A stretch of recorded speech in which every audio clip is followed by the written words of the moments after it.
Buenas tardes a todos. Es un gusto para mí estar aquí este día. Este evento para nosotros tiene un doble significado. Primero es enmarcarlo en el Día del Abogado y Abogada 2022. Decidimos por lo que representa el nuevo sistema de justicia laboral de dedicarle a este año que sea acercar a la gente al nuevo sistema de justicia laboral. Por eso estamos haciendo este evento en la ciudad de Chetumal hoy como parte de la conmemoración del Día del Abogado y la Abogada, pero siempre enmarcado en el tema laboral. Y mañana en la ciudad de Cancún también tenemos otro evento parecido a este, con otra ponente que nos va a hacer favor de visitarnos, pero también dedicado al nuevo sistema de justicia laboral. Entonces, ese es el primer, por eso es relevante. El segundo, este evento también es en el marco de la rehabilitación y de la nueva normalidad y de la reactivación de las actividades de la escuela judicial. Desde el año 2019, lo he comentado en un par de eventos previos, no reanuda sus actividades al 100% la escuela judicial, y este año hemos tratado de hacer justamente esto, que regrese la vida a nuestras instalaciones, que se retome la labor de capacitación en esta escuela judicial, en estas instalaciones que tenemos. Y esto es para nosotros es un símbolo de la reactivación, ¿no? Un poco de la nueva normalidad, todos seguimos con cubrebocas, pero pues muy contentos de estar aquí de manera presencial. No sin menoscabar las actividades en línea, pero siempre ese intercambio en vivo entre el auditorio, la audiencia y el ponente, pues hace la diferencia. No quiere decir que no pueda ser aprovechado, pero si podemos aprovechar la tecnología para tener un evento híbrido, pues qué mejor, qué es lo que estamos haciendo en este momento. Estamos transmitiendo en vivo en la plataforma de Facebook, a través de Facebook Live, me parece, y a través de la videoconferencia con las personas que están de manera remota, a quienes saludo. Me adelanto un poquito al día de mañana. Antes de continuar con el mensaje que les quiero dar, es felicitar a todos los abogados y abogadas que nos acompañan el día de hoy. Es un gusto para mí estar ahora desde este cargo en la presidencia del tribunal, poder celebrarlo y poderlo festejar con todos y con todas.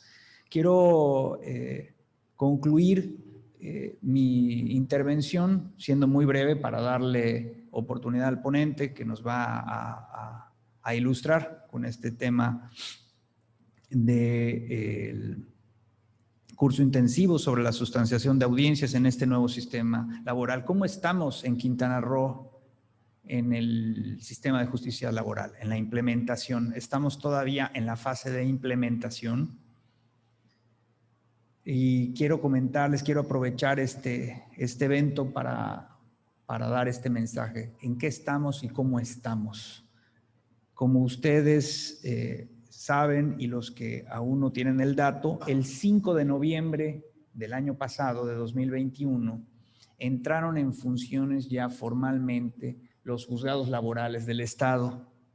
En el proyecto original, el Poder Judicial decidió aperturar 3 juzgados en 3 distritos judiciales distintos, que son los más importantes del Estado. Uno en la ciudad de Chetumal, que va a resolver conflictos individuales de trabajo y conflictos colectivos de trabajo de forma exclusivamente para todo el Estado. Aquí estoy viendo a la titular del juzgado, a la licenciada Sisi, que es la titular del juzgado laboral de este distrito judicial. Tenemos un juzgado laboral en la ciudad de Playa del Carmen y tenemos dos juzgados laborales en la ciudad de Cancún. ¿Cómo estamos físicamente ahorita? Solo están operando 2 juzgados, uno en la ciudad de Chetumal y uno en Cancún, a pesar de que la infraestructura física está 100% concluida para operar con 4 juzgados. La razón por la cual estamos operando de esta manera es que los procesos de selección y reclutamiento del personal judicial para estos juzgados no ha concluido. Y por esa razón no hemos podido ocupar todas las vacantes disponibles. Concretamente, lo que tenemos ahorita vacantes son los 2 jueces, 2 vacantes de jueces de primera instancia en materia laboral. Esa es la razón. El juzgado de la ciudad de Cancún está absorbiendo la carga de trabajo del Distrito Judicial de Solidaridad. Y eso ha provocado un poquito de inconvenientes por la carga de trabajo que implica para ese juzgado laboral de Cancún, pero ha salido avante. Todavía no llega la avalancha o no es aquella avalancha de expedientes y del número de expedientes que tenían las juntas de conciliación y arbitraje, afortunadamente, y eso lo que nos indica es que está funcionando el centro de conciliación estatal. De otra manera, ya estuviéramos muy complicados con el número de expedientes. La semana pasada tuve yo un evento con la secretaria del Trabajo y la directora del Centro Estatal de Conciliación y más o menos ellas están pensando que el Centro de Conciliación Laboral está reteniendo alrededor del 60% de los asuntos que tocan a esa puerta, se quedan en el centro de conciliación y está llegando aproximadamente entre un 35 y un 40% de los asuntos están llegando a nuestros juzgados, ¿no? ¿Cómo estamos de números? Para que se den una idea, el 82% de los asuntos laborales que se radican en el estado de Quintana Roo están en el juzgado de Cancún y el 18% en el Distrito Judicial de Chetumal. Ojo, y repito, el juzgado de Cancún está absorbiendo la carga de los distritos judiciales de Cozumel, Playa del Carmen y Tulum. Por eso el número es pues muy avasallador, ¿no? Ya cuando se abre el juzgado de Playa del Carmen vamos a ir viendo cómo se van equilibrando los procesos. El número 1 de de las acciones iniciadas en estos juzgados laborales, en ambos, es casi el 60% de los asuntos iniciados se refiere a juicios por despido injustificado. Y el de declaratoria de beneficiarios es el 34%. Esos son las dos incidencias mayores en los juzgados laborales. Poco a poco, desde el mes de enero a la fecha, se ha ido incrementando a doble dígito el porcentaje de asuntos radicados. ¿Esto qué significa? Que entre los 2 juzgados laborales es muy probable que rebasemos los 1,500 expedientes en un año, lo cual es totalmente manejable para 2 juzgados comparando con los números que traían las juntas de conciliación y arbitraje. Y a donde quiero llegar con esto es que a pesar de que no hemos cumplido un año con la implementación del nuevo sistema de justicia laboral, está dando resultado. Es decir, no tenemos juzgados colapsados, no tenemos esa imagen y esa carga excesiva que tenían las juntas de conciliación y arbitraje. Y esto es un incentivo para que nosotros usemos las herramientas que nos da el nuevo sistema de justicia laboral. Acudir al centro de conciliación, usar los servicios que ofrece la Procuraduría de la Defensa del Trabajo y también, en su caso, recurrir al Instituto de Defensoría Pública, que tiene asesores jurídicos en materia laboral que dependen del Poder Judicial del Estado. Esa es una radiografía, digamos, a grosso modo, que yo quiero dejarles como mensaje en este marco del Día del Abogado y de la Abogada. Y también quiero aprovecharlo para todos los que nos escuchan a través de la videoconferencia o quienes se encuentran, a los abogados y abogadas que se encuentran presentes el día de hoy, que se inscriban a nuestros exámenes de oposición. Son abiertos cualquier persona puede participar, obviamente, siempre y cuando se reúnan los requisitos que marca la ley orgánica para ser juez de primera instancia, pero cumpliendo con ese requisito ya pueden acceder a entrar en ese proceso de selección, aprobar los exámenes y servir a su estado como jueces de primera instancia.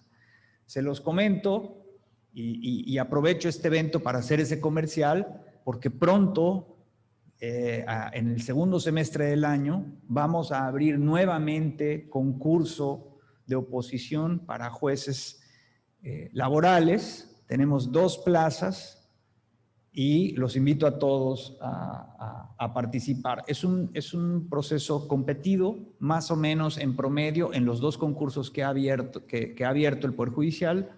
Se han inscrito alrededor de 130 aspirantes y tiene su grado de complejidad porque solo tenemos hasta ahorita dos jueces en funciones, pero que sirva de incentivo para demostrar que podemos hacer un concurso muy competitivo, abierto a todos los abogados del Estado y que no esté cerrado en el Poder Judicial del Estado, que no sea algo restrictivo, que no permita a todos participar. Yo los invito y con eso quiero concluir mi participación.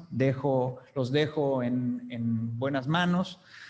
El doctor Bernardo, que viene del Estado de México, un saludo al presidente Ricardo Sodi, por favor, de nuestra parte, nos va a ilustrar sobre estos temas. Todos vamos a sacar provecho de esto y bienvenidos todos. Nuevamente, felicidades adelantadas por el Día del Abogado y de la Abogada. Muchas gracias.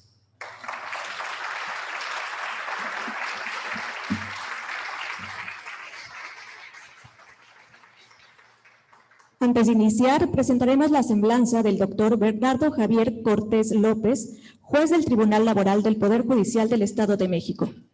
Bernardo Javier Cortés López cuenta con una licenciatura en Derecho de la Universidad Anáhuac, México Sur, una especialidad en Amparo Penal en el Instituto Nacional de Ciencias Penales, una maestría en Derecho Penal en el Instituto Nacional de Ciencias Penales, una especialidad en Juicio Oral y Sistema Penal Acusatorio en el Instituto Nacional de Ciencias Penales.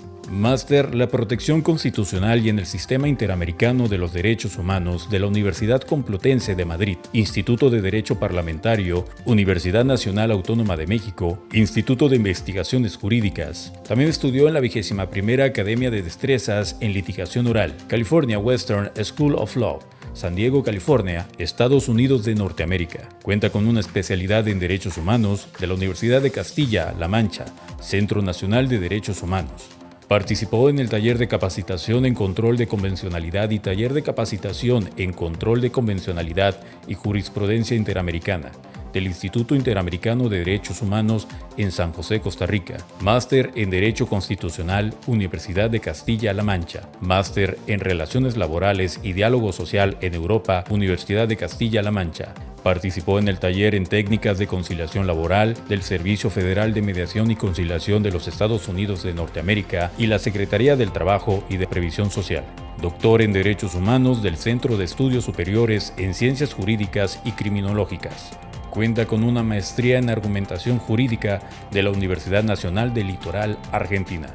Ha fungido como secretario de Acuerdos, secretario de Estudio y Cuenta, asesor jurídico del presidente del tribunal, asesor especializado del Consejo de la Judicatura del Estado de México, del Tribunal Federal de Conciliación y Arbitraje, juez encargado de la implementación de la reforma en materia de justicia laboral del Consejo de la Judicatura del Estado de México. Actualmente es juez del primer Tribunal Laboral de la Región Judicial de Toluca con residencia en Xonacatlán y titular de la Unidad de Implementación del Sistema de Justicia Laboral del Poder Judicial del Estado de México. Merecimientos. De entre otros, miembro de número de la Academia Mexicana de Derecho del Trabajo y de la Previsión Social, coordinador de la planta docente del Instituto de Investigación y Capacitación del Tribunal Federal de Conciliación y Arbitraje, facilitador en materia de derechos humanos laborales para la CNDH, capacitador del Plan Integral de Capacitación en Materia de Justicia Laboral del Consejo de la Judicatura Federal en Chihuahua, Nayarit, Matamoros, Aguascalientes,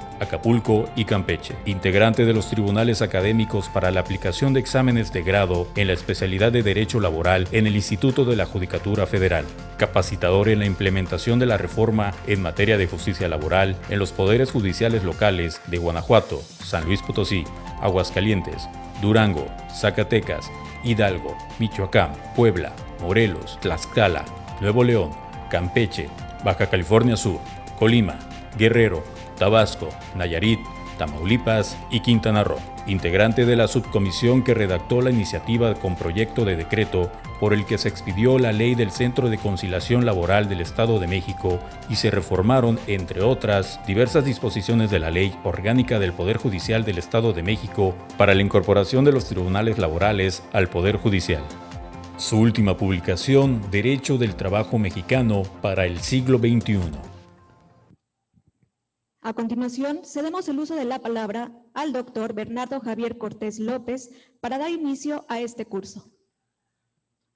Bien, muchísimas gracias. Antes que nada, desde luego cumpliendo pues con el protocolo que debe revestir un evento tan significativo, desde luego agradecer tan amable invitación del maestro Gustavo Adolfo del Rosal Ricalde, presidente del Tribunal Superior de Justicia y del Consejo de la Judicatura del Poder Judicial del Estado de Quintana Roo. Muchísimas gracias, señor presidente. Recibo un afectuoso saludo del presidente del Tribunal Superior de Justicia del Estado de México, Ricardo Alfredo Sodi Cuellar. Muchísimas gracias a todos, el público presente, magistradas, magistrados, consejeros, jueces, compañeras juezas laborales, abogados, postulantes y pues desde luego a todo el público asistente. Muchísimas gracias por esta oportunidad que me brindan de estar aquí y sumarme a la algarabía de esta celebración que el día de hoy nos conmina, como ya lo decía el magistrado presidente, que se antepone en un día, pero forma parte de este júbilo y de de esta fórmula tan adecuada que tiene el Poder Judicial de poder celebrar la labor tan importante que llevamos a cabo todas las abogadas y abogados que hoy se conminan en este majestuoso, esta majestuosa escuela judicial. Me gustaría iniciar justamente por partir de una frase, a veces es importante hacerlo. Normalmente la abogacía tiene un cierto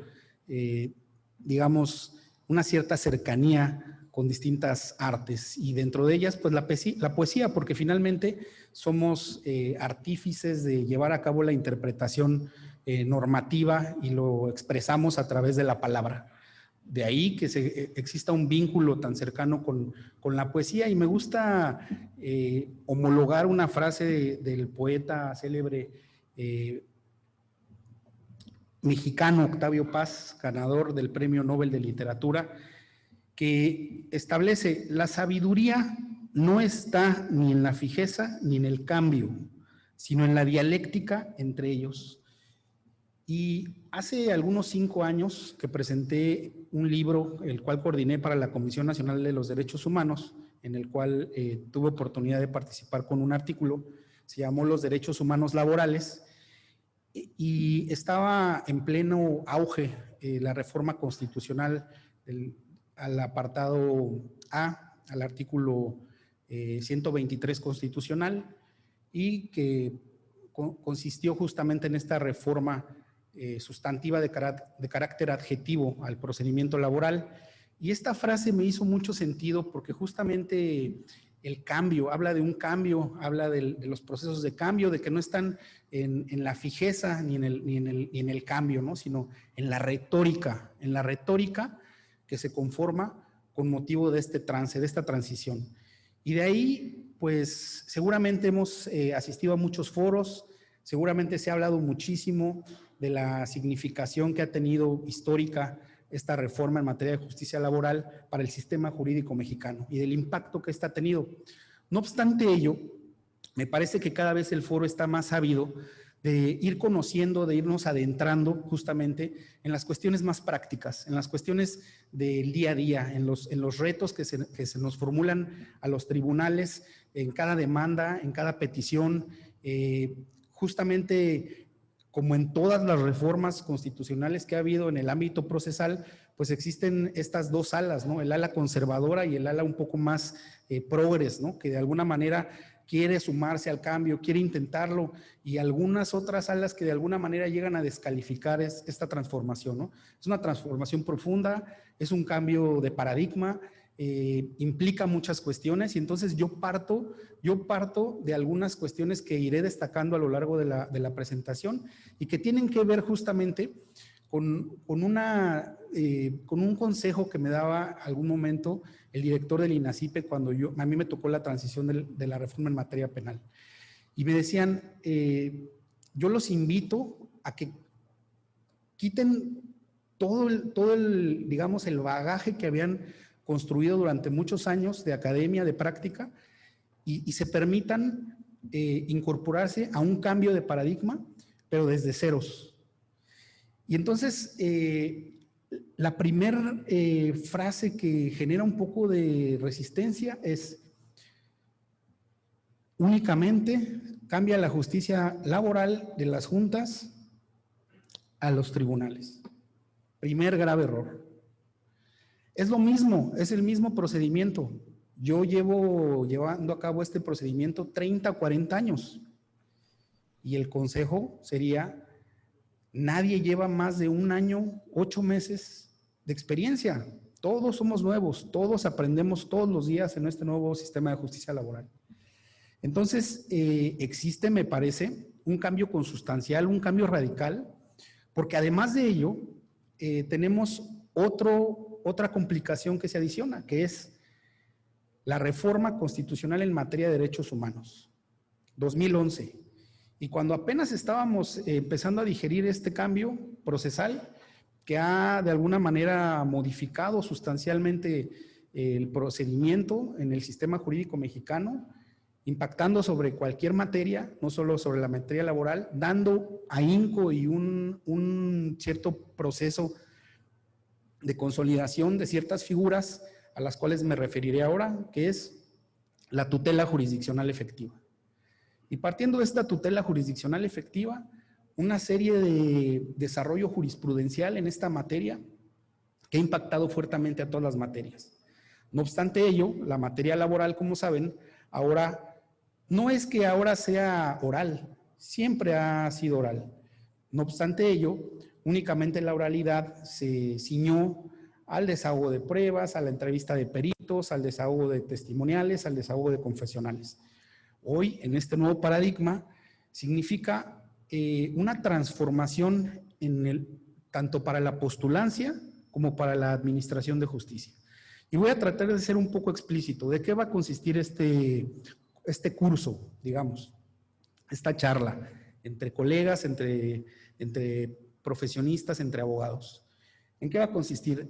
En ver cuál es el efecto que ha tenido esta tutela jurisdiccional efectiva sobre el procedimiento en el sistema de justicia, en el sistema jurídico mexicano, qué vinculación tiene esta transformación procedimental con la reforma en materia laboral, y vamos a ver en qué consiste la celebración de audiencias y cuáles son las implicaciones. ¿En qué consiste ahora tener que plantear un caso respecto en un tribunal laboral? ¿Es lo mismo? ¿Podemos seguir las mismas fórmulas? Hasta en tanto no planteemos nuevas fórmulas, no vamos a obtener nuevos resultados. Ahora tenemos que plantear una teoría del caso. ¿Y qué es una teoría del caso? ¿Cómo vamos a defender esas pretensiones frente a un tribunal? ¿Cuál es la complejidad de llevar un asunto frente a un tribunal laboral? Que a diferencia de otras materias, poniendo como un ejemplo claro la materia penal, al fiscal le corresponde la carga de la prueba por ministerio de ley, porque él es el quien plantea la acusación y él tiene que sustentar su acusación, él tiene que acreditar la responsabilidad del sujeto activo. en esta materia tiene un grado de complicación diferente, porque esas cargas probatorias no vienen en la ley. El artículo 784 establece por ministerio de ley cuándo se releva al trabajador de la carga de la prueba. No obstante ello, en la práctica, cada quien tiene que tener el conocimiento de esas cargas probatorias porque estamos frente a una carga de la prueba dinámica.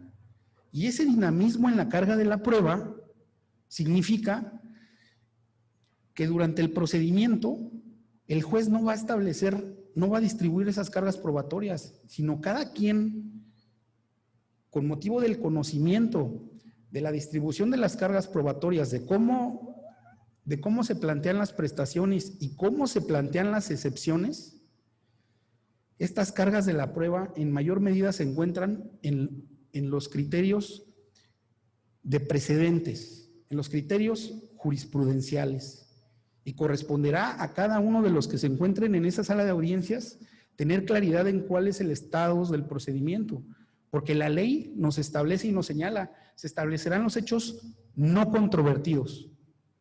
Y cada quien tendrá que tener conocimiento interno de cuál es la estrategia planteada, de cuál es esa distribución de cargas probatorias que opera en vía de precedentes y que esos precedentes darán o implicarán la admisión, desechamiento de pruebas y preparación para su desahogo. Y cuando sean inútiles e intrascendentes para el procedimiento, no lo vamos a hacer engorroso, no vamos a desahogar pruebas que no tengan alguna relación con la litis planteada.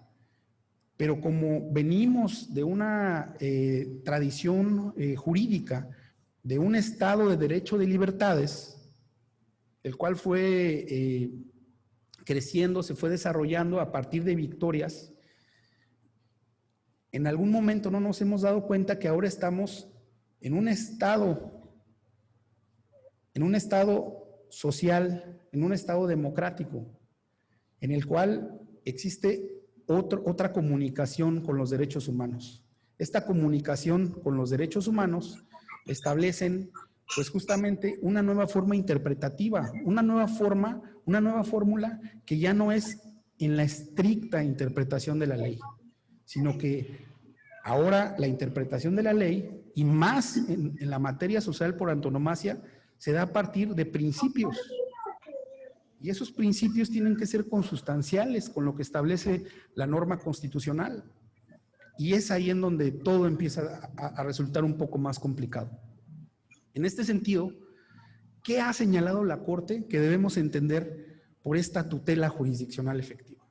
Que me parece es un marco conductual que nos va a permitir incorporarnos a poder ya establecer de manera puntual el desarrollo de las audiencias. Y ya verán cómo en este marco conceptual se van a poder identificar cada una de las etapas del procedimiento.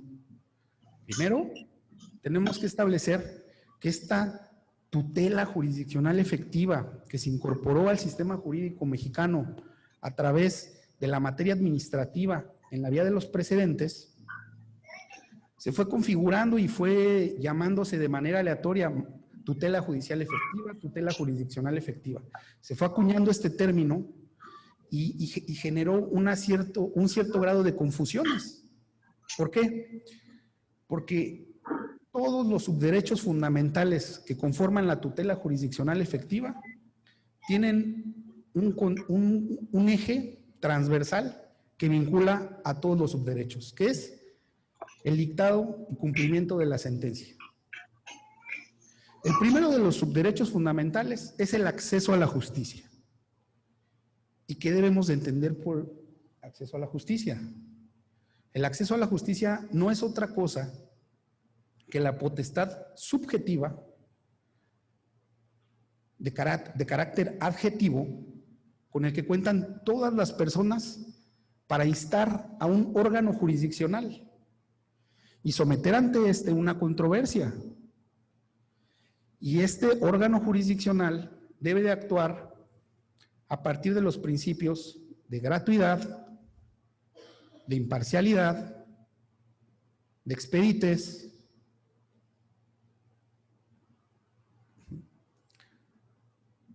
y de prontitud. Y debe de resolver la controversia que se plantea ante este órgano jurisdiccional atendiendo a los principios de congruencia y de exhaustividad. Eso, aparentemente en el discurso, pues se escucha fácil, ¿no? Pues qué sencillo, ¿no? Pero no, aquí es en donde empieza realmente toda la complicación. Segundo, subderecho fundamental de la tutela jurisdiccional efectiva, debido proceso. ¿Y qué debemos de entender con el debido proceso? Justamente el desarrollo jurisprudencial hubo una gran confusión entre los elementos constitutivos del debido proceso y del acceso a la justicia. Así lo dice el desarrollo jurisprudencial que se dio durante 2 épocas, la 9ª y la 10ª época. En este sentido, este debido proceso son los elementos mínimos que debe contener cualquier procedimiento. Y al ser un subderecho fundamental, apela a un contenido esencial. Y el contenido esencial, entonces, de la tutela jurisdiccional efectiva, ¿cuál es el contenido esencial de esta tutela jurisdiccional efectiva? El acceso a la justicia, el debido proceso y el debido cumplimiento de las resoluciones. Si alguno de esos elementos, si algunos de esos contenidos esenciales de ese derecho fundamental se ven restringidos, puede arribarse o puede allegarse de un medio de control constitucional.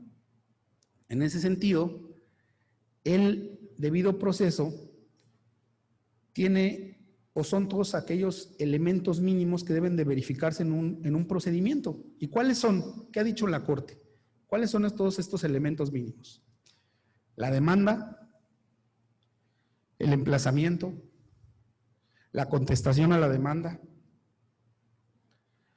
el derecho a ofrecer pruebas, el derecho a objetar pruebas, el derecho a llevar a cabo alegaciones conclusivas y el derecho a al dictado de una sentencia. Entonces, si vemos, existe este elemento transversal, de la sentencia entre el acceso a la justicia y el debido proceso. Solamente que visto desde otra óptica, pero finalmente forman parte del contenido esencial del derecho fundamental de la tutela jurisdiccional efectiva.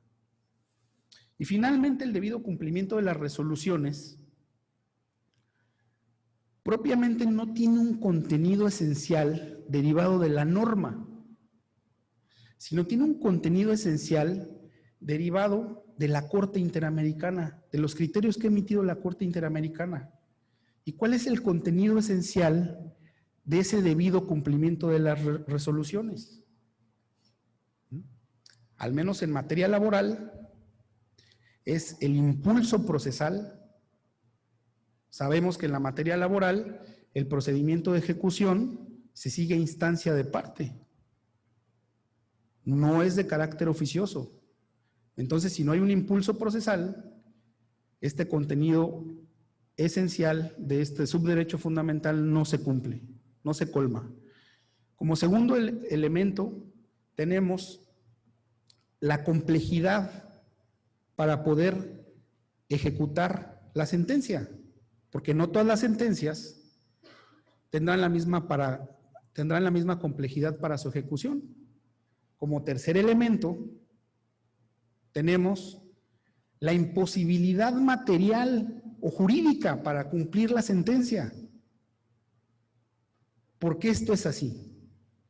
Porque hay veces que existe algún cambio de situación jurídica que hace imposible el cumplimiento de la sentencia. Y el último elemento de este debido cumplimiento de las resoluciones, desde luego que es la afectación que recae en quien se ve beneficiado de la sentencia en el momento en el que no se está dando cumplimiento a la misma. Y esta afectación que recae en la vía de amparo directo para la materia laboral se encuentra privilegiada y se encuentra protegida dentro del incidente de suspensión. Dentro del incidente de suspensión que lo dicta la autoridad responsable en la materia laboral, fijando una garantía, fijando daños y fijando perjuicios. Hoy jurisprudencialmente, esa subsistencia por la materia de amparo está ceñida a 6 meses. 6 meses para la resolución. Hoy habría que decir que en este nuevo sistema de justicia laboral hemos visto que ha tardado un poco más de 6 meses en la resolución de un amparo directo. Los primeros amparos directos han tenido una duración hasta de 1 año para la resolución. En ese sentido, este marco conceptual es el que nos permitirá profundizar en el conocimiento de manera ordenada, de manera metodológica, del desahogo de las audiencias. Pero esta es la base primigenia que tenemos que tener cierta y absoluta claridad en el entendimiento de esta tutela jurisdiccional efectiva. Y existe otro elemento importantísimo que también la Corte ha descrito y que encuentra su base normativa en el artículo 17 constitucional. Concretamente, nos referimos a los presupuestos procesales. Existe un cambio trascendental en los presupuestos procesales. ¿Y qué son los presupuestos procesales? Son los elementos mínimos que se deben de colmar, establecidos tanto en la vía constitucional como en la vía de la normativa reglamentaria. Podemos ver algunos ejemplos de esto, de estos presupuestos procesales, como son, la Corte, por decir algunos, ha señalado la admisibilidad de un escrito. ¿Y qué trascendencia o qué importancia puede tener la presentación de un escrito en un procedimiento? Pues puede tener todo el impacto y toda la significación. Apelando justamente a estos contenidos de acceso a la justicia, si nos presentan un escrito que vaya dirigido a un tribunal diverso, o a una jurisdicción diversa, o a una materia diversa, nos dice la Corte, no podemos restringirle la admisión del escrito. ¿Qué se le podrá recomendar? Oiga, miren, no, esta no es la vía, esta no es el procedimiento, esta no es la materia. Usted debe de ir al Tribunal Estatal de Conciliación y Arbitraje, pero no podemos inadmitirlo. Porque esa inadmisión repercute en la restricción al acceso a la justicia. Entonces, ¿qué tendríamos que hacer? Admitir el escrito y proveer lo que en derecho proceda, ¿no? Inhibirnos y remitir a la competencia o cualquier situación. Pero esa restricción prácticamente es un elemento que debe de mantenerse intocada. Siguiente presupuesto procesal, que también es muy importante tener claridad, la legitimación activa y la legitimación pasiva de las partes. Legitimación procesal ad causam, legitimación procesal, interés jurídico, interés legítimo. Se va a presentar un escrito ante el órgano jurisdiccional. Este es un presupuesto procesal. La legitimación procesal es un presupuesto procesal que se analiza de oficio, dice la Corte. Nosotros tenemos que analizar este presupuesto procesal de oficio. ¿Y cómo vamos a acreditar esta legitimación procesal? Dependiendo de los requisitos de procedibilidad que establece la ley. Carta poder, instrumento notarial.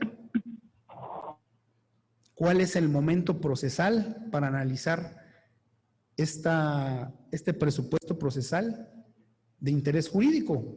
Pongamos un ejemplo. Una designación de beneficiarios. Tenemos un presunto beneficiario.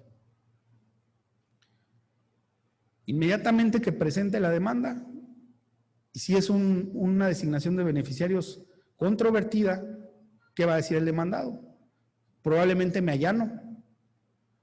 Probablemente yo no tengo ningún problema en pagar los derechos que hubiera generado el decuyus en su vida laboral. Pero acredítale la legitimación procesal. Una vez que tú acredites, que tú lo designes beneficiario en tu resolución, yo le pago y podemos conciliar.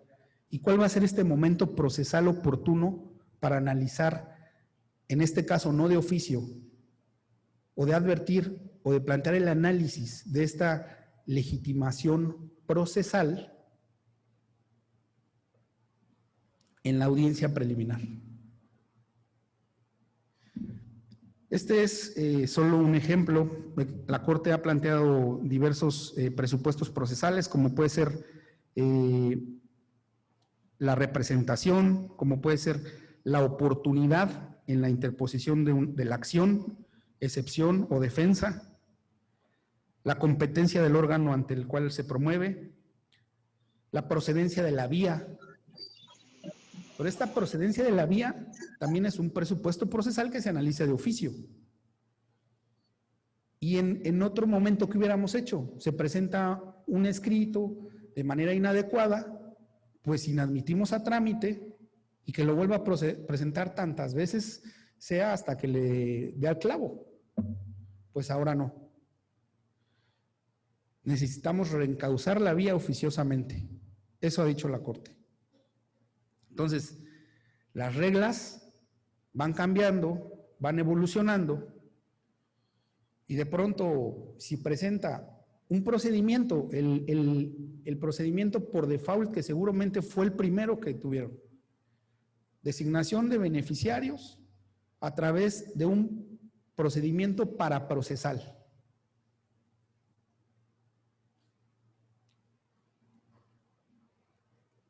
Presupuesto procesal, procedencia de la vía. ¿Es un presupuesto, es un procedimiento paraprocesal? Es un procedimiento especial.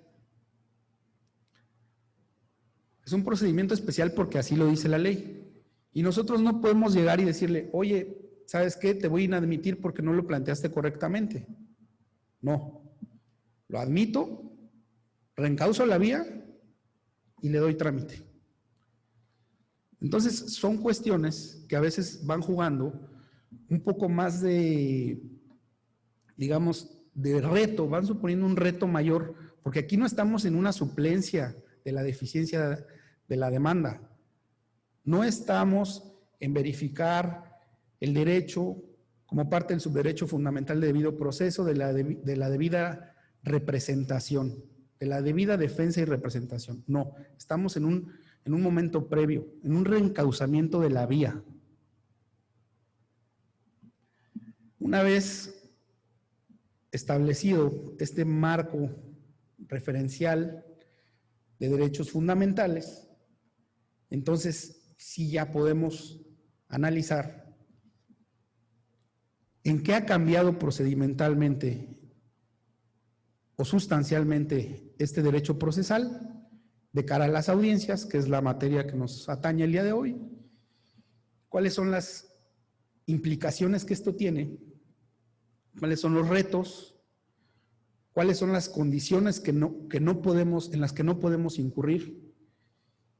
Y concretamente, ¿cuál es la fórmula por la cual debemos instar al órgano jurisdiccional? Ya lo dijimos: acceso a la justicia, debido proceso. ¿Será la misma fórmula? ¿Únicamente cambia de operador jurídico? Parece que tenemos que volver un poco más a las bases. Y entonces, ¿qué tenemos? En un conflicto, en una controversia judicial, tenemos dos pretensiones antagónicas. Y estas pretensiones antagónicas se someten a una jurisdicción. Y estas pretensiones antagónicas, insisto, antagónicas, porque si no son antagónicas, pudiera ser un procedimiento paraprocesal, ahí sí, que no requieren la resolución de esta controversia. Se plantean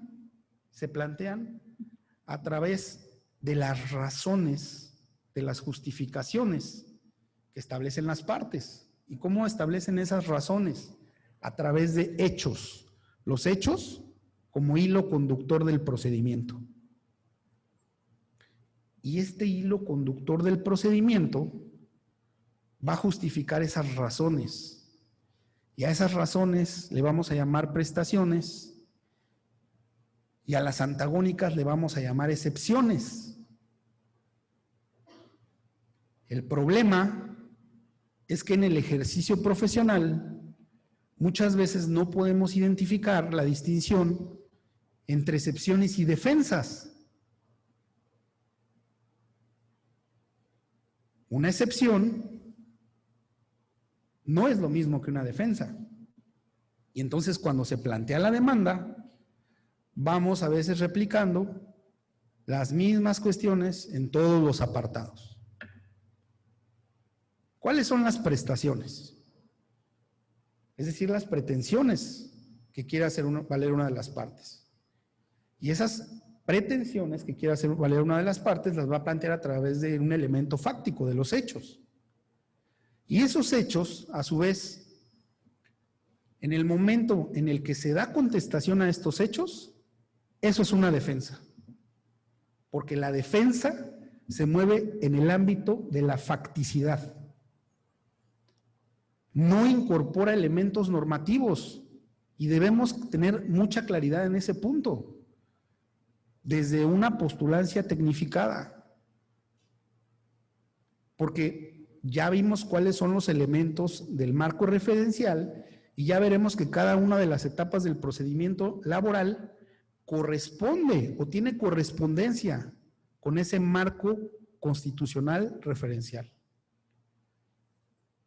De pronto, un poco a bote pronto les podría decir, podemos verificar ese marco referencial en un minuto. Podemos decir, ¿cuándo se verifica el acceso a la justicia?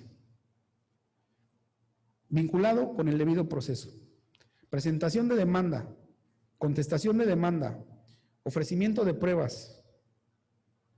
Bueno, presentación de demanda, emplazamiento, contestación de demanda y ofrecimiento de pruebas, fase escrita del procedimiento. Desahogo de pruebas, fase oral del procedimiento. Dictado de sentencia, fase oral del procedimiento. Debido cumplimiento de la resolución, procedimiento de ejecución. 939 de la Ley Federal del Trabajo. Todas y cada una de las fases del procedimiento tienen una correspondencia con esa tutela jurisdiccional efectiva. Y todas estas normas que regulan el procedimiento no solamente deben de tener correspondencia, sino deben de ser conformes a estos principios rectores de todos los procedimientos, desde el ámbito constitucional y legal, desde luego. En ese sentido, podemos establecer, les comentaba, ¿cuál es justamente ese marco referencial al cual me refiero? Con la presentación de una demanda. Se deben de analizar estos presupuestos procesales, se debe de establecer si el tribunal es competente, pero en todos los casos aplica este análisis de los presupuestos procesales de oficio, en materia colectiva no. En materia colectiva no, porque así lo dice la ley.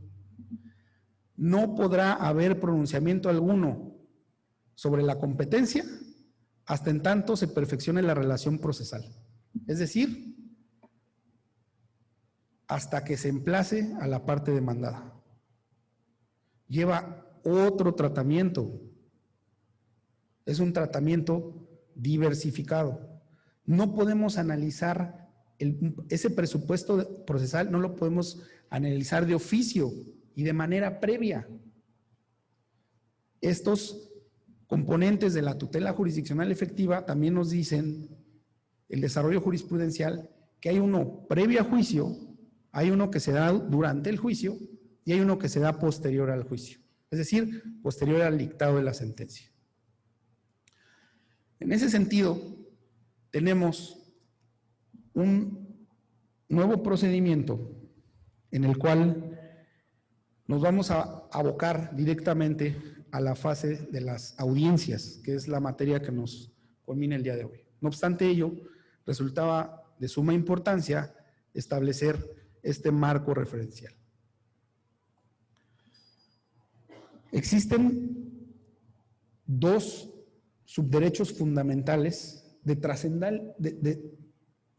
trascendente importancia para el procedimiento, que están previstos en la ley y que se refieren específicamente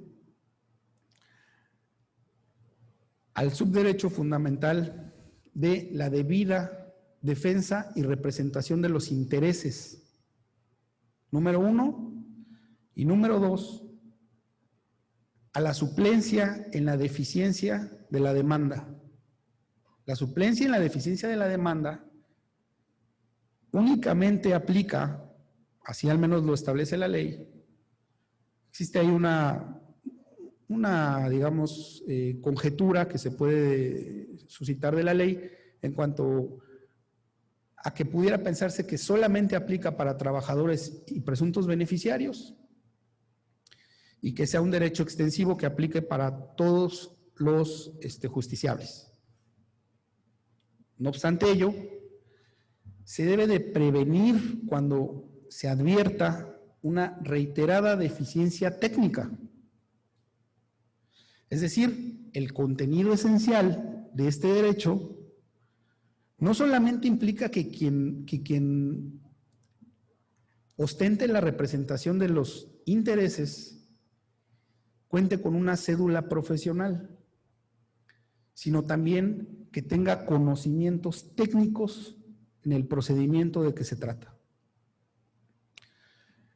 Y la ley establece que de advertir el órgano jurisdiccional que existe una reiterada deficiencia técnica, deberá de prevenir al apoderado legal, a la parte actora, en este caso a las partes, debería de prevenir a las partes para que designen un nuevo abogado.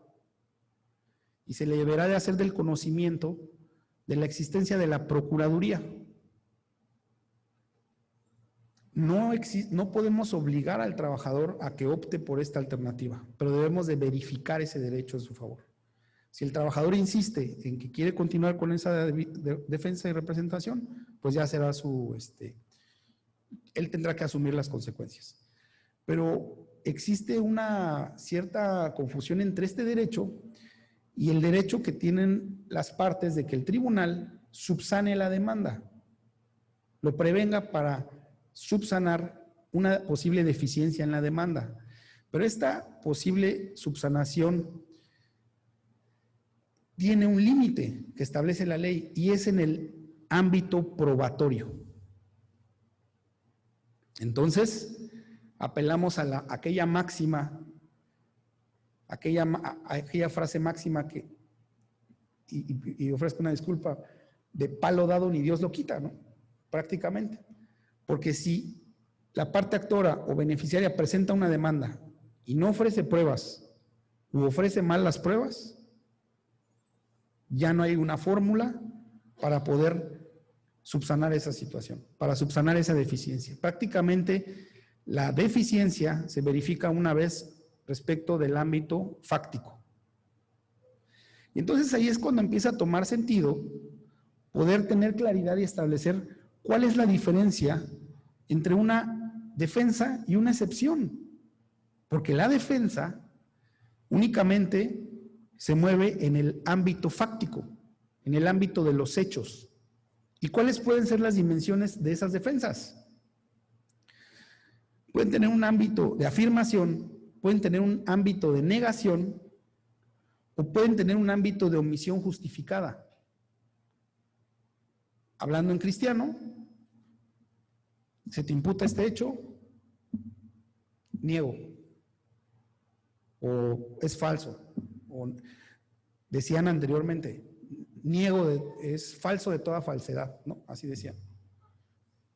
Hay una negativa respecto del hecho.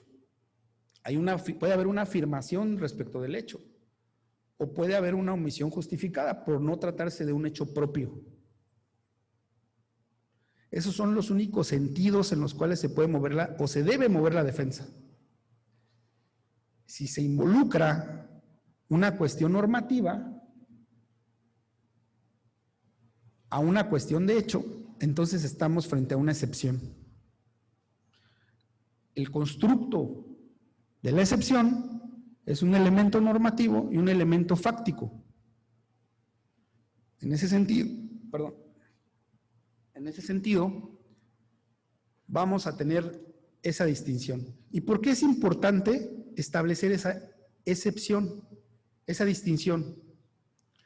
Porque con motivo de la excepción, como estamos ante una distribución de cargas de la prueba dinámica, es cuando el juez va a tener los insumos para establecer la distribución de cargas probatorias. No obstante lo que diga el artículo 784, porque este artículo 784 lo que dice es, de alguna manera releva de la carga probatoria a los trabajadores, en los casos que establece cada una de sus fracciones, pero depende mucho de la forma en que se excepciona el trabajador. Atendiendo y apelando desde luego a la teoría general de la prueba, porque no se pueden probar hechos negativos. En ese sentido, el desarrollo jurisprudencial se basa en presupuestos de la lógica. Son presupuestos lógicos, con base en este principio rector. En ese sentido, no obstante exista por Ministerio de Ley cargas de la prueba 784, no obstante ello, lo cierto es que la parte demandada va a establecer cuáles van a ser las reglas del juego, válgame la expresión, con base en la forma en que se excepcione. Vamos a poner un ejemplo.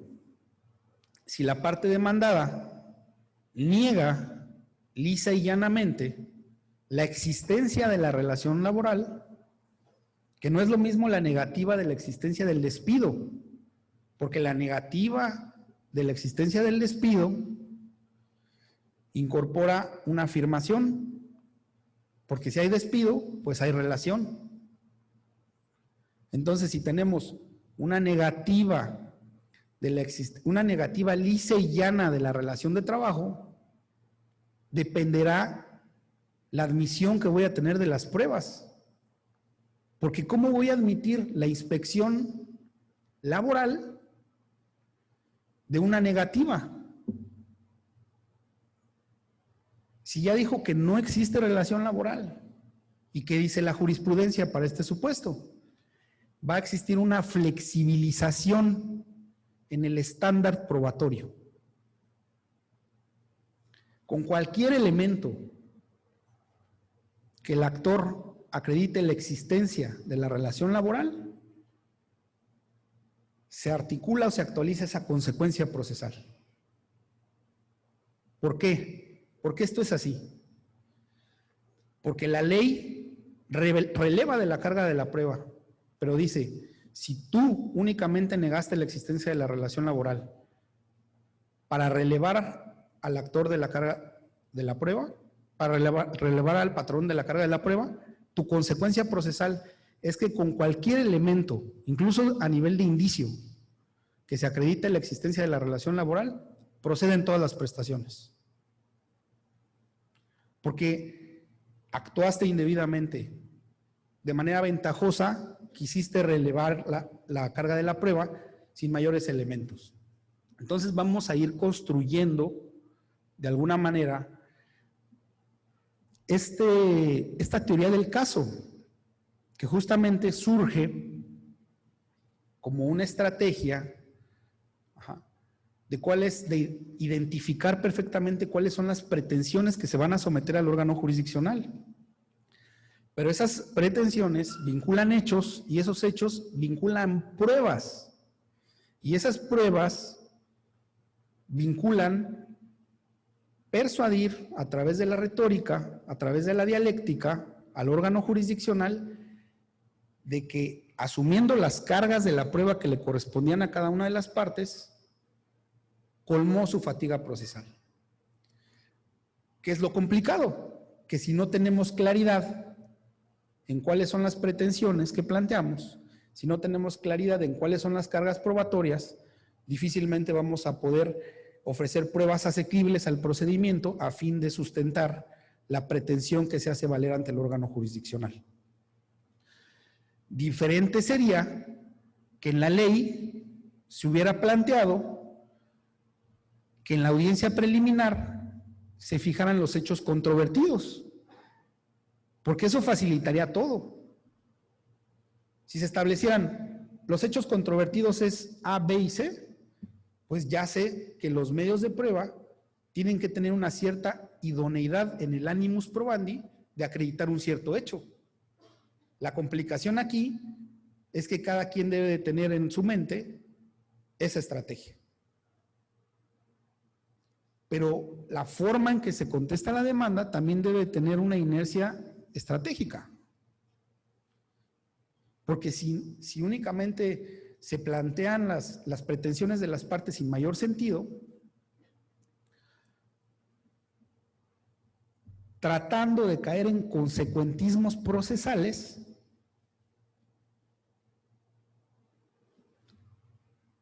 esa fórmula resulta obsoleta para el procedimiento, para el nuevo procedimiento. Ya no estamos en un procedimiento de consecuentismos procesales. Si no acredita el demandado la fatiga procesal, se tiene por acreditado el planteamiento de la parte actora. Ese es un consecuentismo procesal. Y ese consecuentismo procesal está restringido en la ley para que el juez llegue a la verdad de los hechos. Y se llegue de todos los elementos necesarios con los que pueda contar para llegar a la verdad de los hechos. Y esos hechos planteados en la demanda gozan de una presunción. Pero esa presunción, quien tenga la carga de la prueba, tendrá que colmar la presunción que le corresponde. Y todavía un poco más complicado, porque si bien existe una carga de la prueba respecto de la acción principal, vamos a ver que existen cargas de la prueba que pueden ir variando respecto de cada una de las prestaciones. Tal es el caso de las prestaciones de carácter extralegal. Entonces, ¿qué es lo que tenemos? Una presunción de certeza. El órgano jurisdiccional actúa como un órgano de buena fe y cree en lo que le plantea la parte actora. Cree en lo que le plantea la parte demandada. Pero el objetivo principal es llegar a la verdad. Y se puede llegar el órgano jurisdiccional de todos los elementos para poder llegar a esa verdad de los hechos. Ya no es un consecuentismo procesal. Yo digo que ganaba 5,000 pesos diarios y si no acredita la fatiga procesal, se condena a 5,000 pesos diarios. No. Esa es una de las, me parece, variaciones a las que permite o perfilan el principio de inmediación, el principio de inmediatez.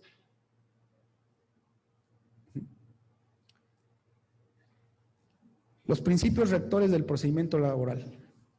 Artículo 685. El procedimiento será, en el procedimiento laboral se privilegiarán los principios de inmediación, inmediatez, continuidad, celeridad, veracidad, concentración, economía y sencillez procesal. El procedimiento es público, gratuito, preponderantemente oral, es un procedimiento mixto, conciliatorio, en el cual se privilegiarán la primacía de la realidad sobre formalismos procesales. En ese sentido, tenemos que tener claridad en desahogar de manera ordenada la fase escrita. No podemos incurrir en establecer de manera aleatoria, estar señalando en cada una de las etapas de la fase escrita. Me remito a mi escrito de demanda, reproduzco y me remito a mi escrito de contestación de demanda, porque todo eso atiende a una lógica. ¿Cuál es la lógica? Permitir el debate entre las partes, ofrecer pruebas para acreditar las objeciones que planteen, desvirtuar a los testigos. para que una vez que se satisfaga ese cúmulo probatorio, se pueda turnar el expediente a la audiencia. No todas las audiencias deben de llegar a la etapa de juicio.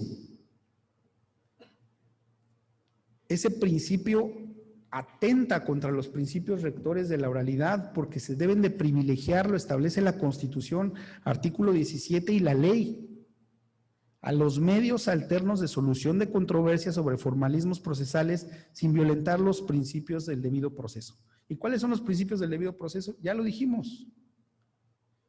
¿Cuál es el límite que enmarca la actuación del órgano jurisdiccional para apelar a la conciliación? No violentar.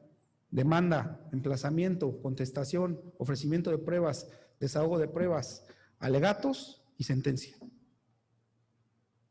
Ese contenido esencial es intocable. No lo podemos manipular, no lo podemos restringir. Y volviendo a un ejemplo,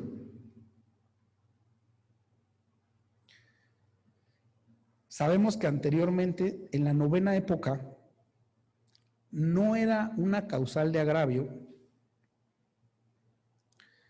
el que no se hubiera desahogado los alegatos. No lo era.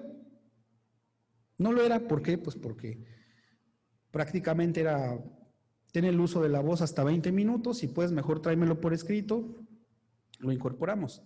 Pero esto persigue otra lógica, porque en esa teoría del caso la conclusión es tan trascendente porque se va a refrendar la hipótesis y propiamente los alegatos conclusivos no es como tal la misma fórmula de lo que se dijo por escrito, pero ahora de manera verbal. Reproduzco todo lo manifestado en el escrito de demanda. Reproduzco todo lo manifestado en mi escrito de contestación de demanda. Reproduzco o coger el expediente y ver algunas cuestiones aleatorias y decir que se deba de condenar. Es el momento idóneo para poder concretar, rectificar la hipótesis planteada. Pero para ello se requiere tener planteado y tener perfectamente identificada estas cuestiones que les comento. Como tal, señor juez o señora jueza, vengo a plantear un reducto de elementos fácticos, elementos normativos, cargas procesales, desahogo de pruebas, que refuerzan mi planteamiento para incidir en su resultado. No se desaprovecha esa parte, porque esa parte es importantísima. Renuncio a mi derecho de formular alegatos conclusivos. ¿Existirá una deficiencia técnica en la representación? Seguramente. Ya entrando un poco en materia, ¿cuál es la naturaleza? Bueno, un ejemplo que se me venía a la mente. ¿Qué pasa cuando se promueve una demanda, se va en rebeldía y es más, ese es un clarísimo ejemplo justamente de este cambio paradigmático. Yo le preguntaría a alguien de manera aleatoria, ¿cuál sería la consecuencia de que alguien no contestara la demanda?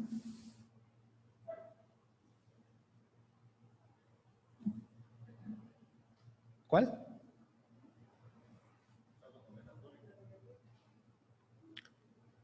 Sí.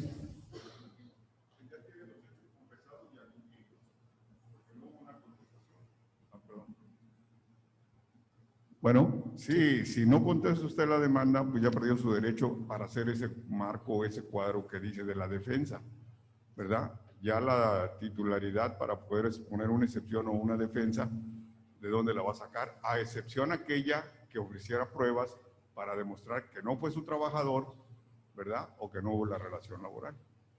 Muy bien. ¿Alguien más? Bueno, ¿qué es lo que se da en la práctica? Muchas gracias, maestro. ¿Qué es lo que se da en la práctica? Que se tienen por ciertos los hechos. ¿Eso mero? Eso no es. Eso no dice la ley. Pero venimos con estas tradiciones, refrendándolas, de ni siquiera a veces analizar las modificaciones al texto normativo. Como bien lo señala el maestro, la consecuencia procesal es que se tienen por admitidas las prestaciones. Se tienen por admitidas las pretensiones. Y se admite prueba en contrario. Y desde luego que no se le puede dar el mismo tratamiento a una prueba en contrario, ni en valoración, ni en desahogo, ni en muchas cuestiones, ni en admisión, porque únicamente tiene por efecto la prueba en contrario. Y si no está ofrecida bajo esa rúbrica, sería inadmisible, porque si no estaríamos de cara a una litis abierta, lo cual no es el objeto de la ley. En ese sentido, volviendo al ejemplo de este tratamiento, que se deba respetar los principios del debido proceso, ¿qué pasa en un procedimiento en el cual no comparece la parte demandada, se le hace efectivo el apercibimiento y la parte actora en la audiencia preliminar renuncia a todas las pruebas que tengan un desahogo pendiente y únicamente se queda con las que se desahogan en ese momento procesal? ¿La ley establece ese supuesto?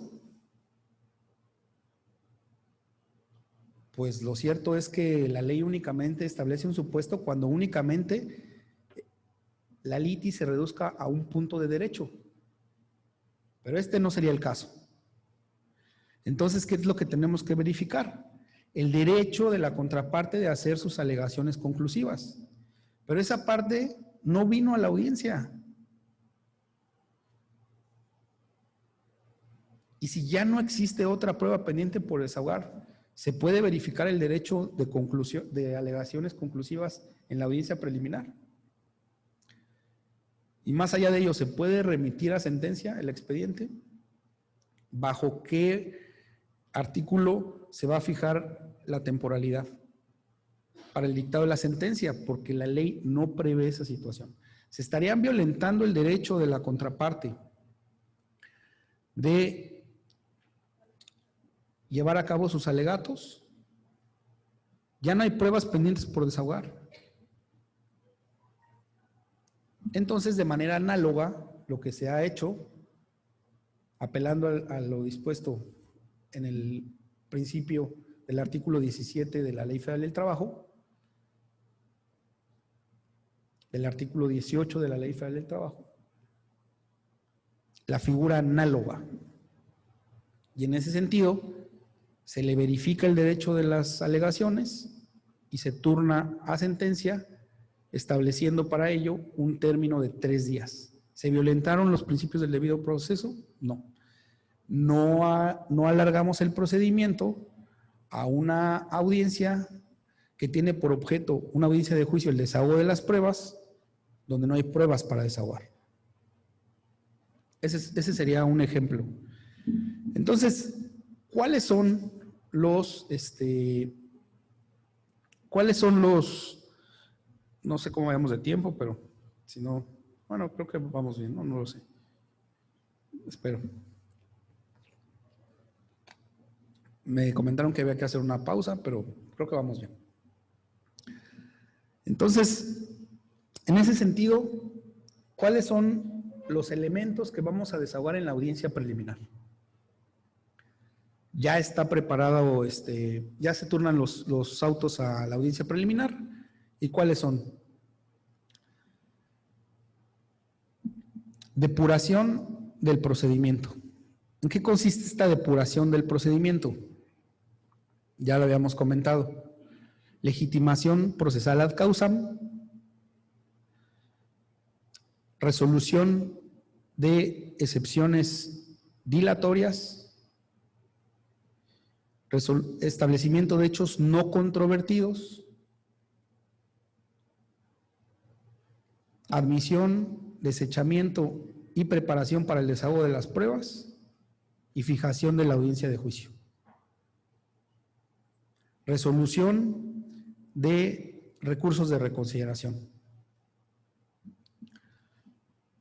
Realmente, de las primeras experiencias que tuvimos, pues fue justamente la resolución del recurso de reconsideración en contra de la personería. ¿Será esta la vía idónea para impugnar la personería?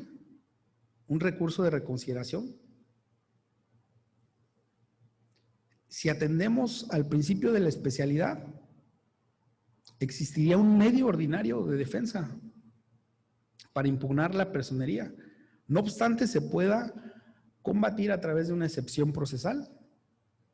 Tenemos un incidente. ¿Y qué pasa si nos plantean un incidente en el procedimiento? Es el momento procesal en contra de la personería. Es el momento procesal para resolver ese incidente.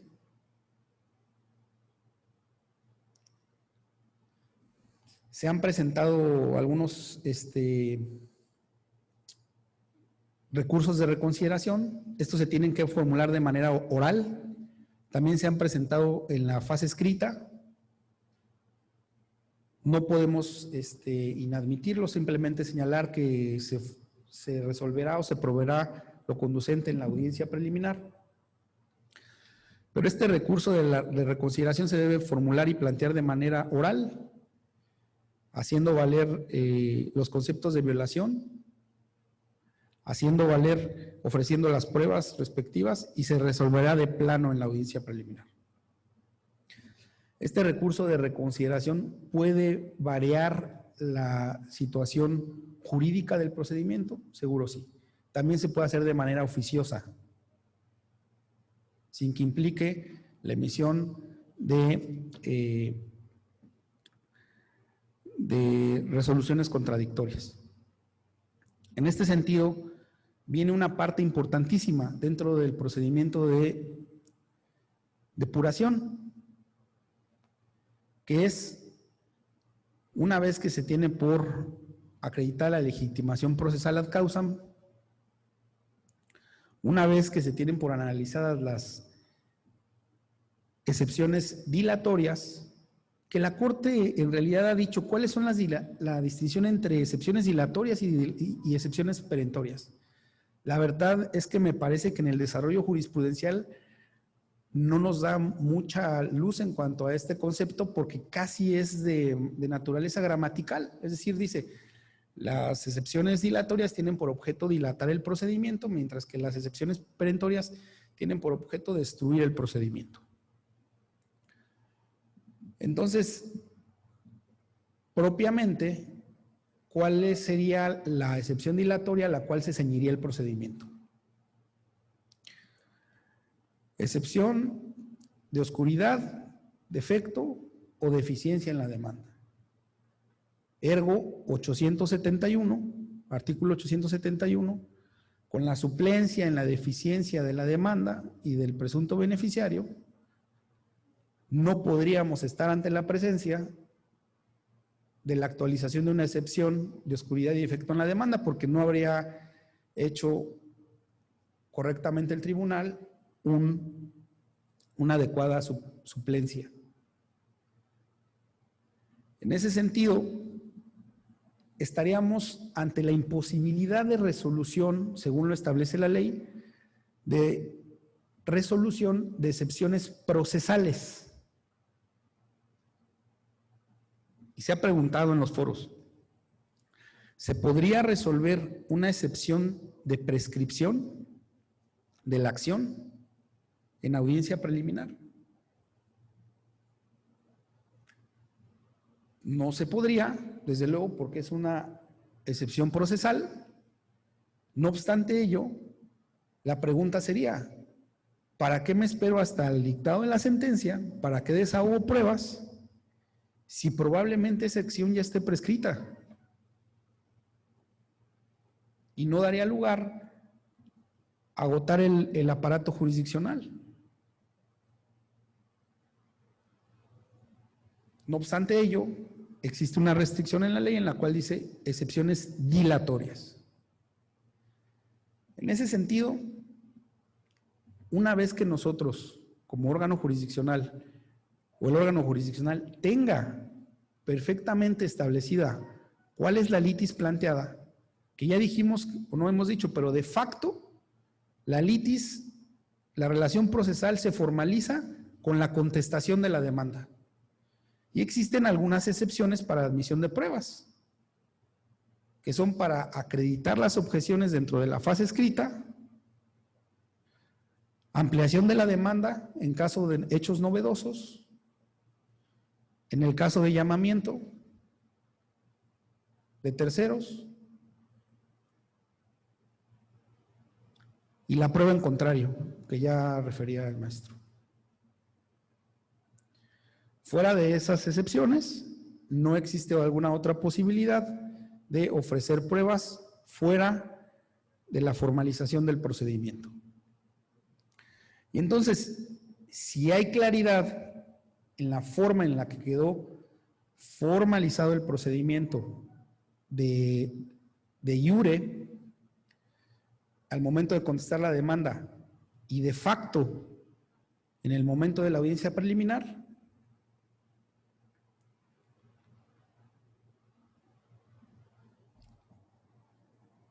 vamos a admitir o desechar las pruebas. No obstante ello, como estamos bajo una dinámica del Estado de Derecho de Libertades, ocurre una cierta intención de agravio de las partes a veces, porque dicen, ¿cómo me desechas mi prueba? ¿Cómo te atreves a desecharme mi prueba? Es la naturaleza del procedimiento, depurar el procedimiento para no tener 200 pruebas, nada más que tengan por objeto todas acreditar la relación laboral. Para ello, ya cierro, me parece, no sé, creo que sí, con una cuestión de la teoría general de la prueba que establece cuáles son los elementos mínimos para la admisión de las pruebas.